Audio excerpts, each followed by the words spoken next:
Nilipat ko na yung ating munggo, guys. So, i-check natin yung ating munggo. Lagyan na natin ng gata. Wala tayong fish gata. Mayroon tayo dito coconut milk. There you go, coconut milk. Yun. Yun, masabaw na yung ating masabaw na yung ating munggo. Wow, look at that. Nilipat ko lang siya ng ng lutuan.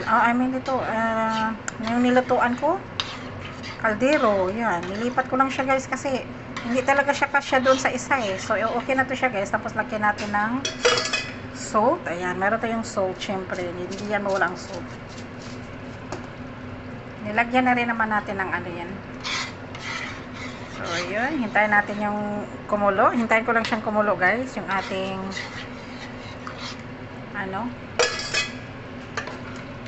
yung ating munggus.